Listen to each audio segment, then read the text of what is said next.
नमस्कार, मैं Prachi Gupta Lalbagh girls inter college के इस YouTube चैनल के संगीत की कक्षा 6, 7 और 8 की कक्षा में आपका स्वागत करती हूँ।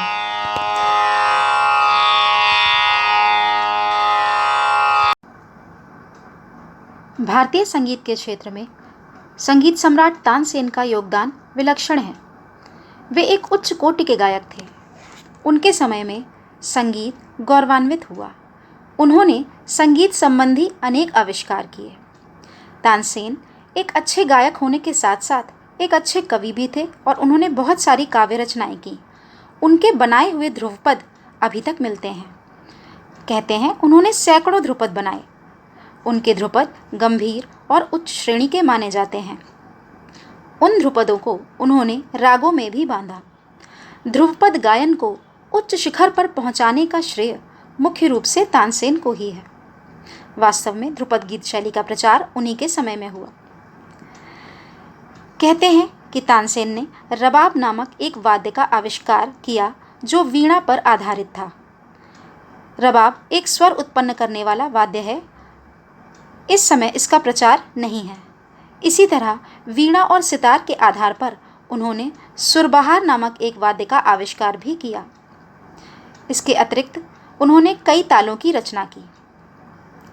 तानसेन जी ने अनेक नए रागों की रचना की, जैसे मियाँ की मल्हार, मियाँ की तोड़ी, मियाँ की सारंग, दरबारी कान्हड़ा आदि।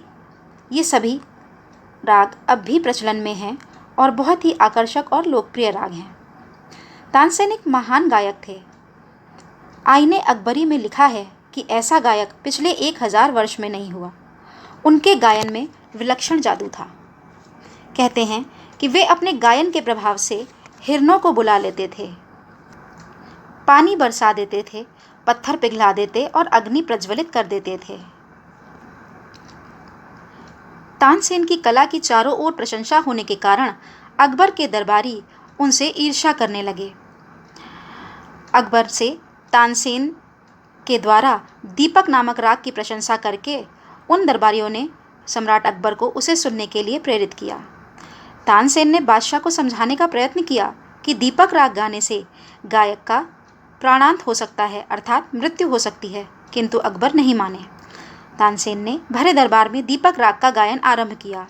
अपने सच्चे और सधे हुए स्वरों और राग के कुशलतापूर्वक गायन से उन्होंने अपना चमत्कार दिखाना आरंभ किया। दरबार में रखे हुए दीपक जल उठे और चारों तरफ उस राग के प्रभाव से ताप यानी तापमान बढ़ने लगा। दरबारीगण भागने लगे।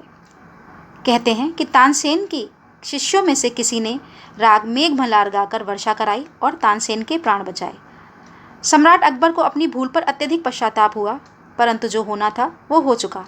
इस घटना के बाद तानसेन का स्वास्थ्य निरंतर गिरता रहा और 1585 ईस्वी में तानसेन की मृत्यु हो गई।